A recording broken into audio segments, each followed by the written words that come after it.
Madame, Monsieur, bonsoir.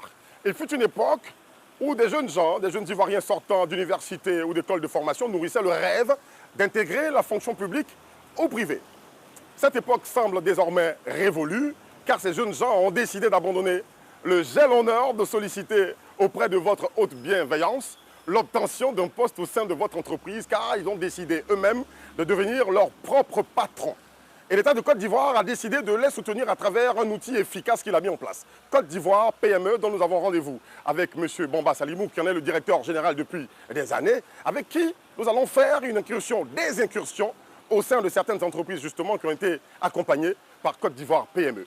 Suivez-nous.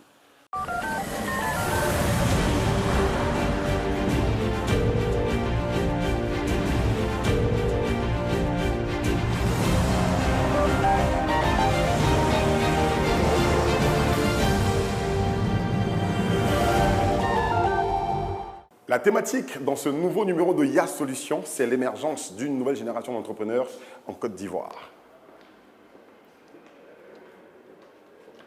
Bonsoir et bienvenue dans YAS Solutions. Bonsoir. Bonsoir monsieur. Bonsoir madame. Bonsoir monsieur. On a rendez-vous avec le directeur général. D'accord.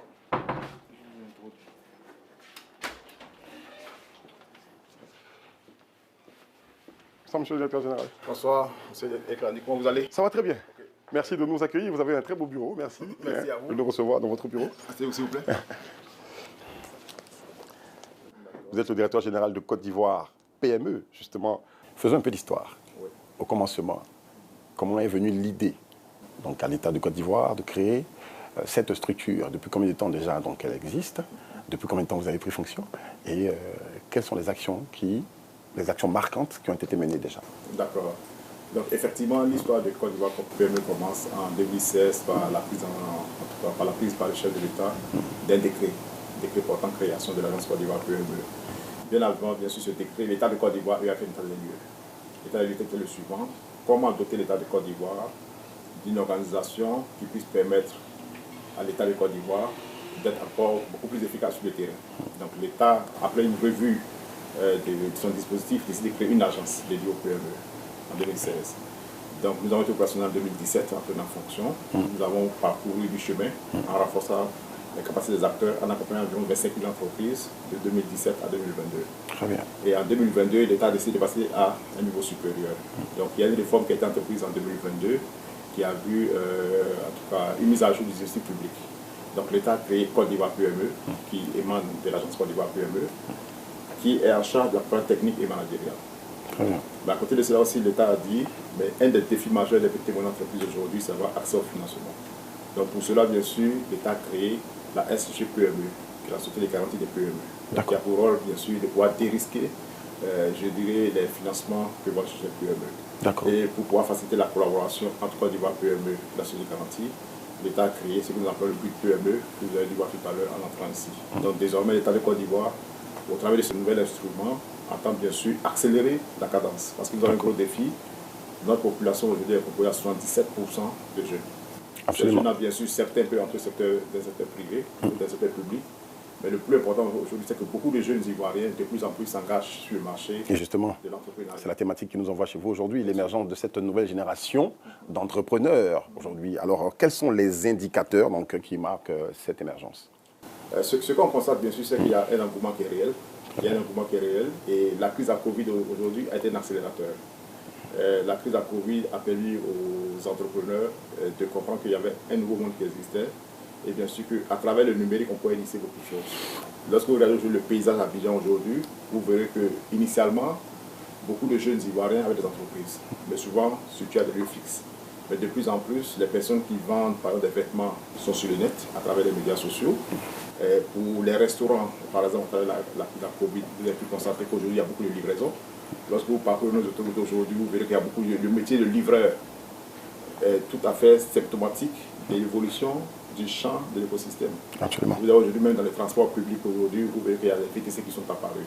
Donc tout cela, bien sûr, il y a un foisonnement d'initiatives autour de la question des petites et moyennes entreprises, autour de la question des startups. Et ça, c'est des facteurs qui marquent, qui fait que les jeunes Ivoiriens aujourd'hui, avec toute l'ouverture mondiale qu'on a aux nouvelles technologies de l'innovation, les jeunes Ivoiriens ont décidé de jouer leur rôle et bien sûr sont aux côtés de l'État pour pouvoir se prendre en charge, pour pouvoir se créer de l'emploi. Parce que le jeune, il crée de l'emploi pour lui-même, mais à côté de ce jeune aussi, bien sûr, il crée de l'emploi pour d'autres jeunes Ivoiriens. Mais surtout, le plus important aussi, ce jeune contribue à mobiliser des ressources, à créer de la richesse, tout ce dont on a besoin, bien sûr, pour pouvoir investir dans les infrastructures pour le la Côte d'Ivoire. Monsieur le directeur général, comme vous l'avez dit, nous allons faire des incursions avec vous dans certaines entreprises qui ont été accompagnées par Côte d'Ivoire PME. Mais avant vous, nous avons visité d'autres entreprises avec nos équipes. On va suivre à présent.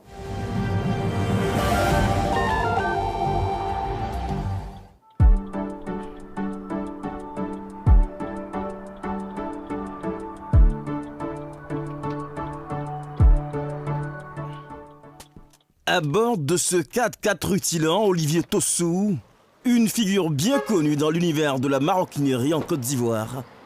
Il a lancé en 2018 Toss by Toss, sa propre marque de chaussures.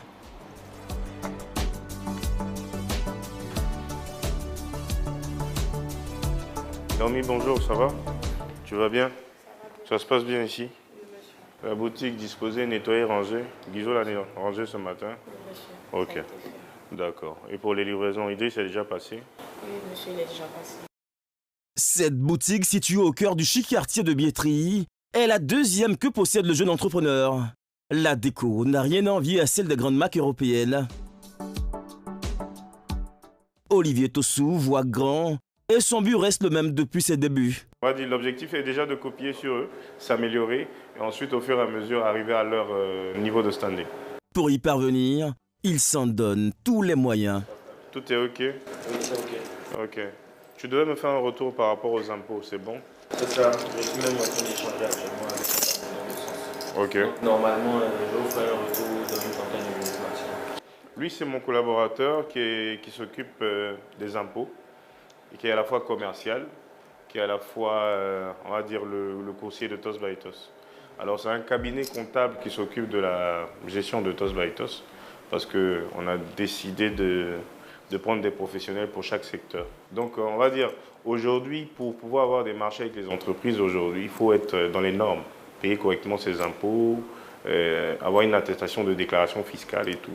Donc, nous, on a décidé de faire toutes les choses correctement. Du coup, on travaille avec un professionnel qui s'occupe de notre comptabilité. Une administration moderne avec des jeunes diplômés des universités et meilleures grandes écoles du pays, mais aussi une rigueur, une ambition et une résilience à toute épreuve. Mais comment a germé chez ce jeune diplômé en finance-comptabilité l'idée de tout plaquer et se consacrer entièrement à la fabrication de chaussures? Toss by Toss, c'est le projet d'un ado qui naît dans une chambre d'ado qui à la base avait pour but de se démarquer et de faire de l'argent de poche. Je suis à l'école Notre-Dame d'Afrique lorsque mon père ne concevait pas acheter des chaussures comme des Jordan qui coûtaient 300 000 francs avec une scolarité assez élevée. Donc il me disait, si tu voulais tes Jordan, il fallait te les acheter toi-même. Du coup, j'ai pensé à dessiner des modèles de chaussures que j'ai fait appeler Toss, parce que Jordan, c'est le nom de quelqu'un, que j'ai fait appeler Toss, chaussures avec lesquelles j'ai commencé à me faire de l'argent à l'école. Et je me suis dit, c'est pas mal comme idée, ça peut être quelque chose qui nourrit son homme. Mais il faut dire qu'à la base, quand j'ai fait le projet, je n'avais pas l'intention d'en vivre. J'avais l'intention de faire un petit business qui me rapportait de l'argent de poche, justement pour acheter mes Jordan. Et Toss by Toss a finalement pu convaincre mes parents et aujourd'hui est une activité de laquelle je vis. Au départ, il y a 6 ans, c'est de haut, voire avec condescendance que certains amis voyaient son projet. Il faut dire que mes amis au départ ont vu ce choix que j'ai fait un peu bizarrement. J'avais des petites réflexions dans le style, mais Toss, on a fait Notre-Dame d'Afrique, toi tu fais chaussures. Ils le prenaient un peu mal parce que c'est des gens, malheureusement, c'est des secteurs qu'ils ne connaissent pas. Et quand les gens ne connaissent pas, ils ont tendance à se retracter ou à se fermer par rapport à ce secteur-là. Mais on va dire avec abnégation et détermination, aujourd'hui, c'est des métiers qu'ils respectent. Aujourd'hui, c'est un héritage qu'il veut transmettre à sa descendance. Aucun regret, au contraire, je suis impatient que ça se développe encore plus parce que c'est une activité qui est à la longue, que je veux léguer à mes enfants, un peu comme des grandes marques l'ont fait, pour qu'eux, à leur tour, puissent apporter une touche et développer cela. Un atelier comme en boutique, Olivier est au four et au moulin. Cet après-midi, comme par hasard, Marcel Kwame, l'une de ses fidèles clientes, est présente dans la boutique. On dit quoi, ça va? Bah, elle tombe bien. C'est une de mes clientes, Marcel Kwame, voilà, qui vient nous rendre visite. Mais on dit quoi, ça va? Tu veux quoi aujourd'hui? Ouais, des sandales et puis je regardais d'autres choses. Des produits Mayoli, d'accord. Ok, viens. Tu as vu déjà ce que tu veux, tu sais ce que tu veux. Regardez, Ok. bon, là, on se retrouve dans un film. Tu les mets sur ton comptoir, mais ce qu'elle veut, de ce qu'elle veut. En 41. Mais tu mets-les sur le comptoir pour qu'elle puisse voir.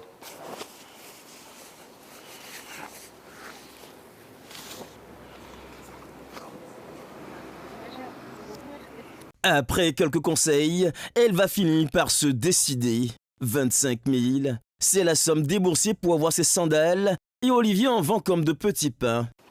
Finalement, on part sur ce modèle-là.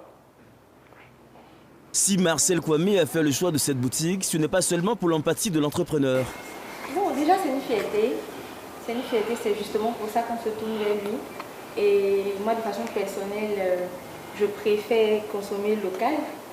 Et déjà qu'on a la qualité, pourquoi se tourner vers d'autres maisons pendant qu'on a tout en fait. Olivier Tossou vient démontrer encore qu'il n'y a pas de petits métiers, encore moins de sauts métiers, mais seulement de petites visions. Tia Rodrigue, 37 ans, est un jeune entrepreneur franco-ivoirien. Béranger, comment ça va? Bien, et chez toi? Oui, les affaires? Ouais, tout va bien. Ça avance bien? Ce matin, il a rendez-vous avec son ami d'enfance et collaborateur Béranger Gbo. Alors du coup, qu'est-ce que ça donne là au niveau des partenaires et des prospections?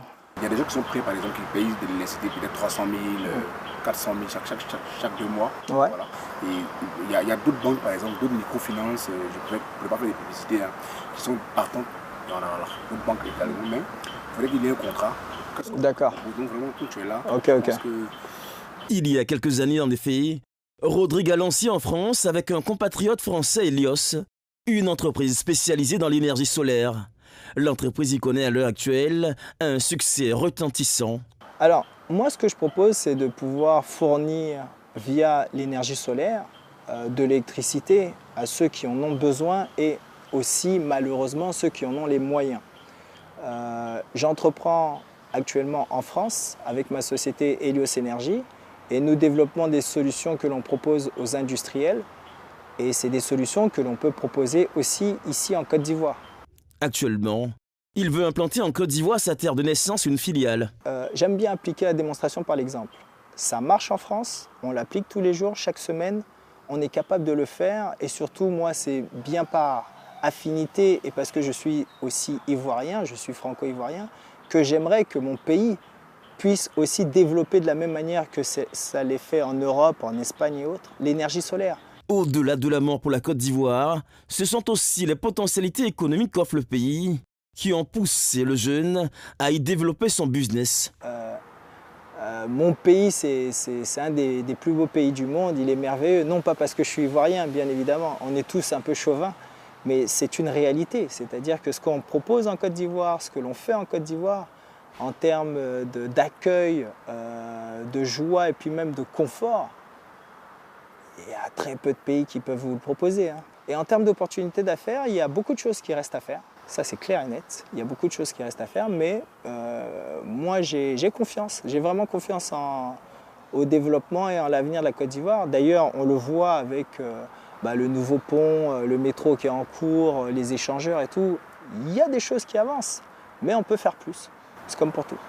Rodrigue fait partie de ces nombreux jeunes Africains appelés les repates, c'est-à-dire des jeunes ayant étudié et acquis une solide expérience à l'étranger et qui viennent mettre leur expertise au service de leur pays. C'est la rencontre d'une volonté par exemple des ripates et des locaux qui eux se disent « Attendez les gars, les ripates, vous êtes là-bas et tout, vous ne comprenez pas les problématiques que l'on a sur le terrain, revenez ».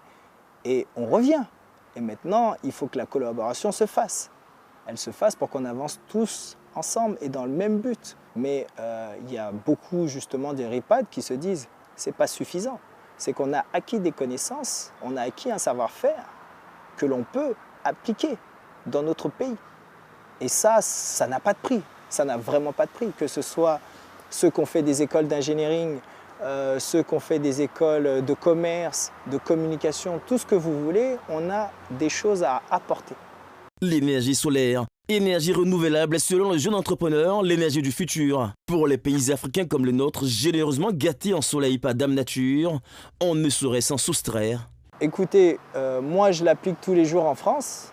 La Côte d'Ivoire n'est pas un pays moins développé que les autres. On fait de belles choses ici en Côte d'Ivoire. Je ne vois pas pourquoi le solaire ne pourrait pas se développer. Il y a le taux d'ensoleillement, il y a les surfaces disponibles. Donc il n'y a plus qu'à. C'est aussi simple que ça.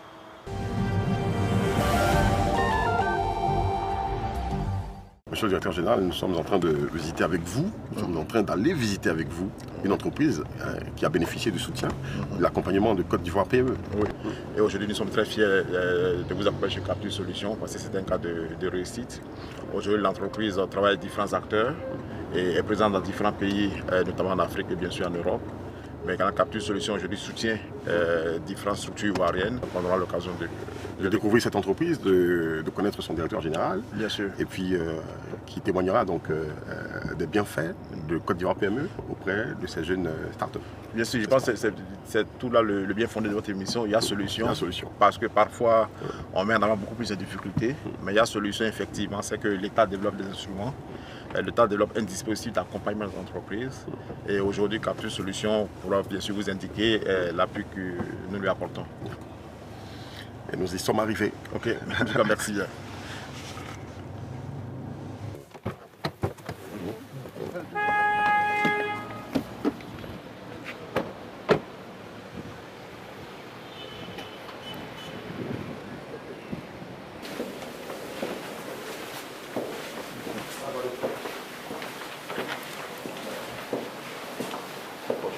Bonjour madame. Bonjour messieurs. Bonjour, monsieur Tiquet. Bonjour monsieur. Bonjour. Est-ce que monsieur Tiquet, comment vous allez? Oui, ça va, monsieur. Ça fait quelques temps quand même. Oui, ça va. D'accord. Et puis comment vont les activités?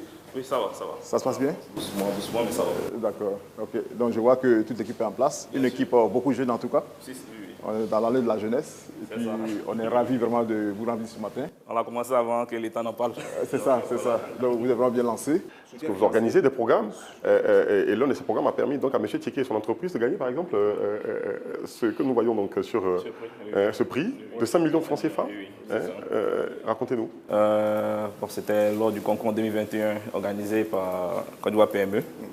Et à ce concours-là, c'est là qu'on a appris beaucoup de choses qui nous manquaient dans l'évolution de notre structure.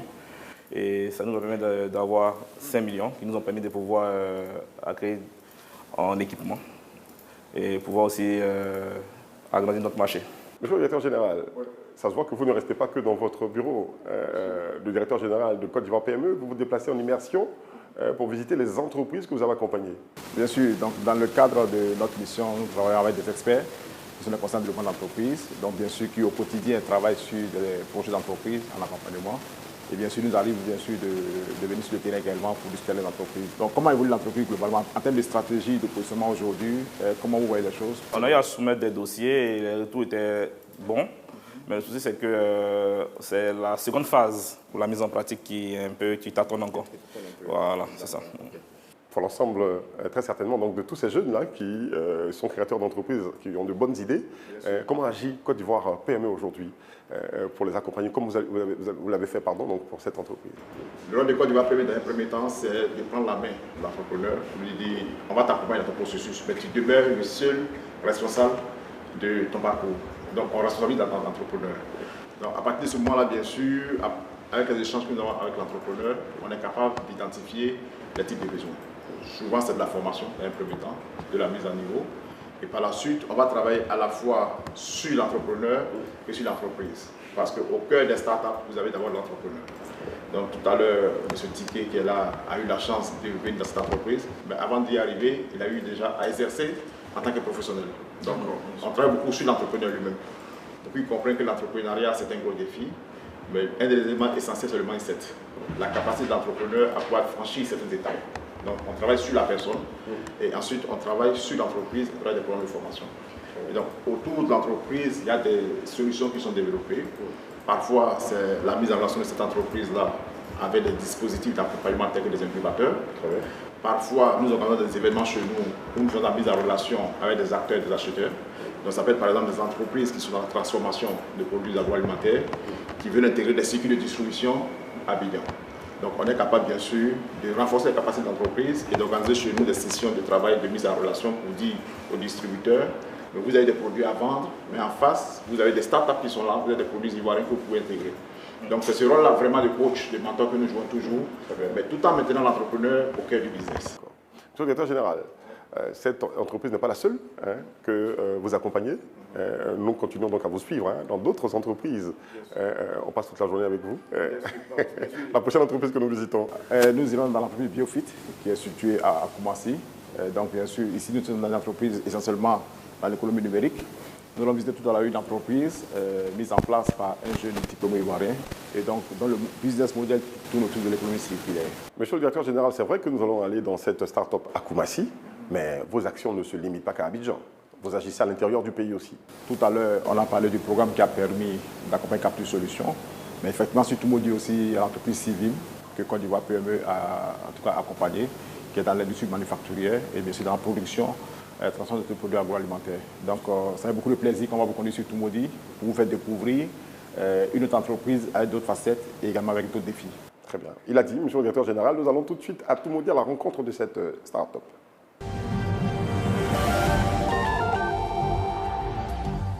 À 184 km d'Abidjan, en plein cœur de la région du Bélier, Toumoudi, ville d'environ 50 000 âmes. C'est ici que M. Bambakolo a implanté son unité de transformation de manioc Civim Tropical.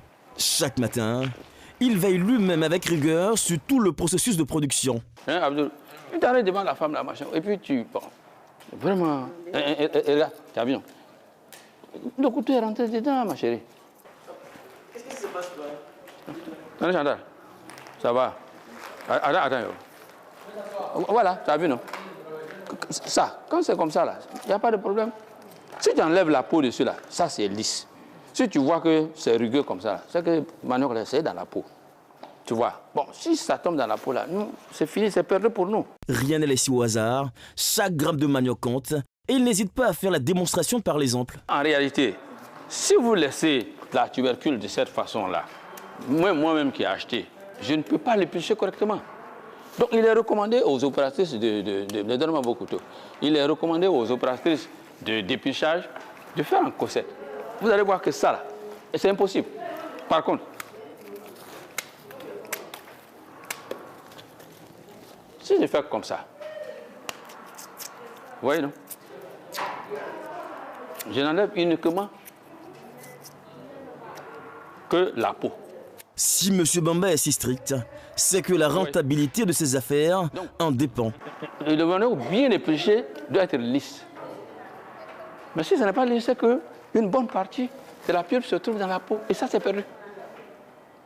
Ça, c'est perdu. Et ça réduit vos rendements. Donc, c'est pour ça que j'ai l'habitude de dire aux gens, ma journée là, ça se gagne ici, ça se perd ici. Ce que vous prenez ici pour envoyer là-bas, c'est ce que la machine va barrer pour vous donner. Si M. Bamba a recours à ses femmes, c'est parce qu'il tient au rôle social que doit jouer Civim. Moi, ce qui me réjouit, pour être franc sur l'affaire, ce qui me réjouit, c'est ces dames du quartier, ces pauvres femmes du quartier qui viennent gagner de quoi à manger régulièrement. C'est ça que vous voyez comme ça là. Même quand vous avez des petites quantités comme ça, quand elles viennent là, il faut leur donner. Parce que vous ne savez pas ce que ça peut leur régler comme problème ce jour-là. Au début, on ne comprenait pas ça. Quand ce n'est pas beaucoup, on disait, bon, les autres, allez-y, on sélectionne 2 ou 3, 4, 5, 6 personnes pour faire ça. Et machin. Mais quand on a compris que même 250 francs à un moment donné, mais même 500 quand elles ont ça, on s'est rendu compte que c'était important pour elles. Une fois le manioc épluché, il faut procéder à la pesée.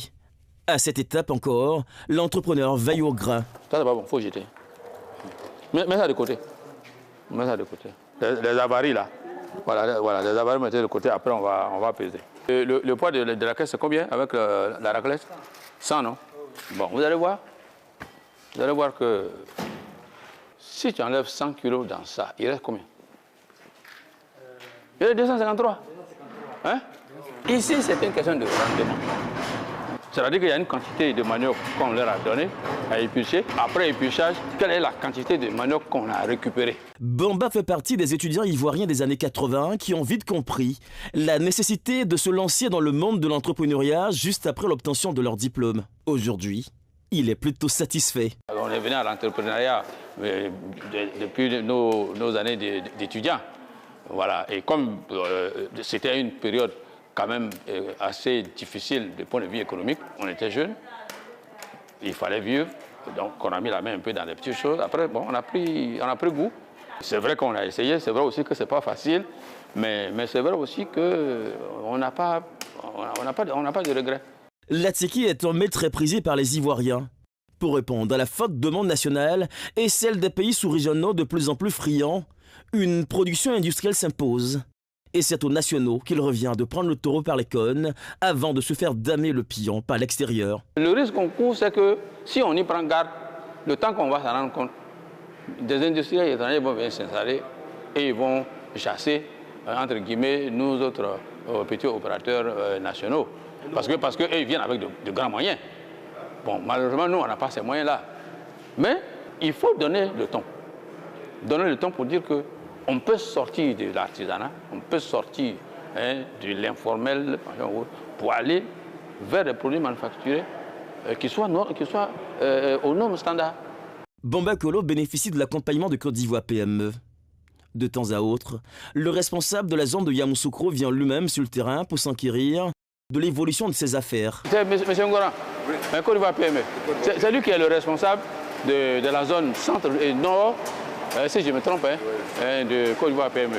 En tout cas, en ce qui concerne le suivi des entreprises et tout.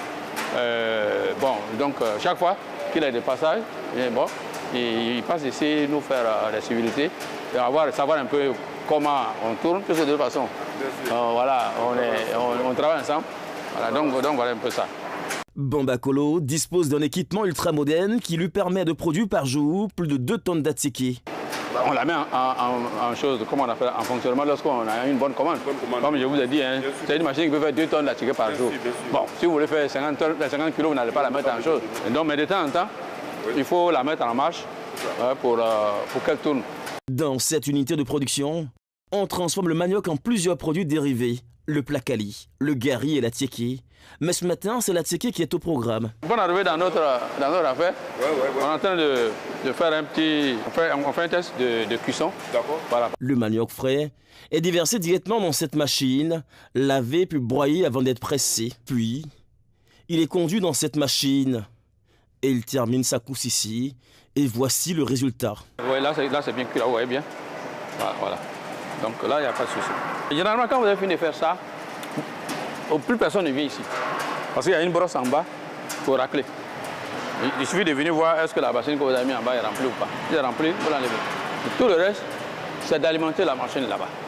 Accompagner, aider les PME à pouvoir grandir et atteindre une taille d'échelle, voici tout l'objectif de Côte d'Ivoire PME, qui ne cesse de multiplier les actions sur le terrain. Nous avons eu un projet qu'on appelle le Para-Covid-19, et le projet d'appui à la relance des activités dans le cadre de la crise sanitaire de Covid-19. Donc nous avons pu accompagner M. Bamba à un montage de dossier, un appui pour pouvoir donc faire une soumission pour bénéficier du cours Covid-19. Je pense que ça doit être en 2021. 2020, début 2021. Vous avez bénéficié, M. Bamba? Oui, absolument. Absolument. Mais il dit pas des controvertis, c'est vrai. Et je leur suis vraiment reconnaissant. Des actions qui jouent un rôle assez important dans la vie de ces entreprises, comme en témoigne ici M. Bamba.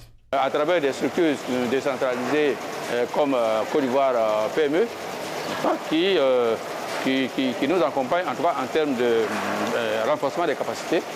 Il y a également d'autres projets qui arrivent au niveau de la Chambre de commerce par exemple, qui accompagnent. Mais en réalité, la grosse difficulté que nous avons, en tout cas nous les petites entreprises là, la grosse entreprise qu'on a, c'est le financement. De génération en génération, les Ivoiriens comprennent l'importance aujourd'hui d'entreprendre et de sortir du salariat. Mais ils demandent tous un coup de pouce de l'État qui se montre aussi disponible. nous sommes fin arrivés. Alors, qui sommes-nous venus visiter? Nous sommes ici dans l'entreprise de M. Fetegue, un jeune entrepreneur ivoirien qui a créé l'entreprise Biofit. Donc ici, nous allons rencontrer M. Fetegue, qui est de formation chimiste, comme je l'ai dit, qui emploie une quinzaine de collaborateurs et bien sûr qui va nous faire visiter son entreprise. On va y aller. Merci beaucoup.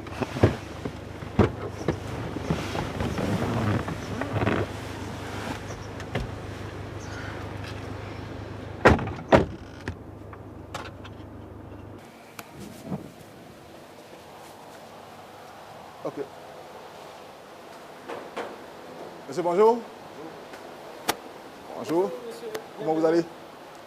C'est Eric Landry. Bonjour, bienvenue. Merci. D'accord. Est-ce que M. Fetegue est là? Oui, il est dans son bureau. Il est à son bureau? Oui, mais déjà, il faut que je vous donne. D'accord, ok. On va s'y mettre. Des mesures sanitaires. Effectivement.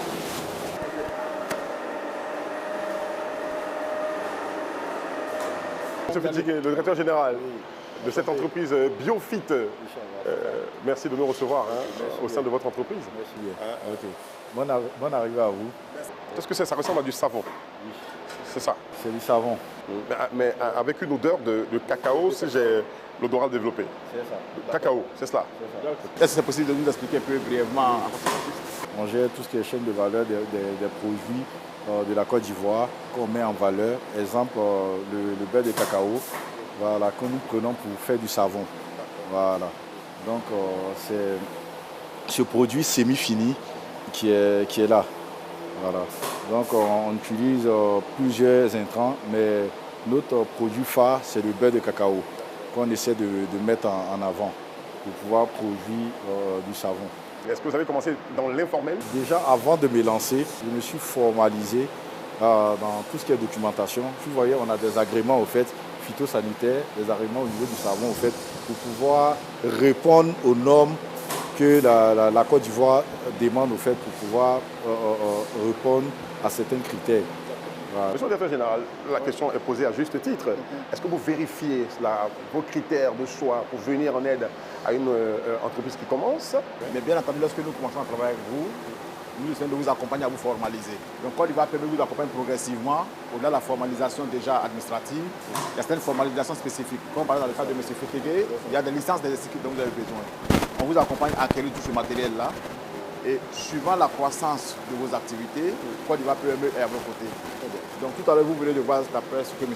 Fetegue nous a expliqué, comment est-ce que, par l'acquisition d'équipements subventionnés au travers d'un projet, l'État de Côte d'Ivoire et les bailleurs de fonds ont pu permettre à M. Fetegue de passer de 100 kg à 500 kg heure. Et donc, lorsque le chiffre d'affaires grossit, c'est que M. Fetegue doit produire beaucoup plus. Et donc, s'il doit produire beaucoup plus, il lui faut recruter beaucoup plus d'employés. Mais s'il recrute beaucoup plus d'employés, il crée beaucoup plus d'emplois. Mais s'il crée beaucoup plus d'emplois, c'est plus de bonheur pour les familles ivoiriennes. Donc, voici un peu la chaîne de création de richesses dans laquelle nous sommes engagés. Lorsqu'une entreprise vous informe qu'elle exporte ses produits au Niger, au Mali, au Burkina, la qualité de richesse nous dit que ces pays-là, actuellement, sont dans un processus d'échange avec la CEDEAO. Il y a des conséquences possibles sur l'activité de M. Fetegue. Comment Côte d'Ivoire PME est capable d'accompagner, à être en relation avec des partenaires institutionnels, avec des partenaires de financement et avec d'autres institutions. Très bien. Alors, quelles sont les conditions pour bénéficier de cet accompagnement Côte d'Ivoire PME? Je dis Côte d'Ivoire PME est une société publique. Donc, l'accès aux services, c'est un service qui est gratuit à ce stade-là. D'accord. Et donc, Côte d'Ivoire PME procède bien sûr par des appels à projets. Et des entreprises sont informées via les canaux de communication traditionnels, les sites internet de communication que nous faisons dans la presse. Et donc les entreprises soumettent des dossiers et des projets qui sont par la suite analysés par Côte d'Ivoire PME. M. Fetegue avait des besoins qui étaient à un certain niveau. Après avoir soumis ses requêtes, il y a des échanges entre le Côte d'Ivoire PME. Au jour d'aujourd'hui, je connais bien sûr que M. Fetegue a d'autres investissements à faire. Mais nous l'accompagnons dans un processus. Grâce aux investissements qui ont été faits aujourd'hui, il est capable de voir son chiffre d'affaires. Certains investissements, il pourra les faire lui-même. Mais nous continuons de mobiliser avec l'appui de l'État des ressources pour pouvoir continuer à soutenir M. Fetegue. À quel niveau sommes-nous aujourd'hui d'accompagnement au niveau de l'État de Côte d'Ivoire? À quel niveau aujourd'hui l'État de Côte d'Ivoire accompagne ces jeunes-là? L'accompagnement de l'État de Côte d'Ivoire se situe à différents niveaux. Très bien. Dans un premier temps, d'abord la prise en charge de la personne. Très bien. Lorsqu'on vous reçoit, on vous partage l'information. Quelles sont les conditions pour pouvoir exercer? Qu'est-ce que l'État a mis en place comme texte de loi pour vous accompagner? Donc il y a d'abord la fourniture, en tout cas la prestation des services au travers de l'information. Par la suite, l'entrepreneur émet des besoins. En général, le premier processus commence par un accompagnement managérial et technique. Donc l'entrepreneur, après avoir fait un diagnostic, on essaie d'identifier ses besoins et il est accompagné soit par les experts du Côte d'Ivoire PME, soit par les cabinets conseils, soit aussi par d'autres partenaires. L'État du Côte d'Ivoire a d'autres structures spécialisées auprès de qui Côte d'Ivoire PME peut référer les entreprises. Donc lorsqu'on a fait ce parcours-là, bien sûr, le plus important, c'est souvent la question de l'accès au marché ou l'accès au financement. Dans ce niveau-ci, on vous accompagne pour pouvoir monter vos dossiers. Et donc, nous ne sommes pas une institution de financement, mais nous sommes une institution d'accompagnement. Donc, il se peut que vos besoins nécessitent que vous allez vers une banque.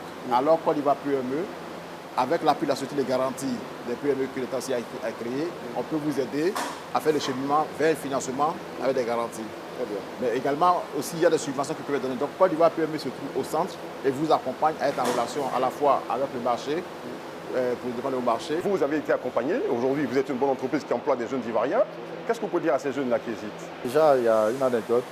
Quand un enfant veut que ses parents le soulèvent au fait, l'enfant tend la main déjà.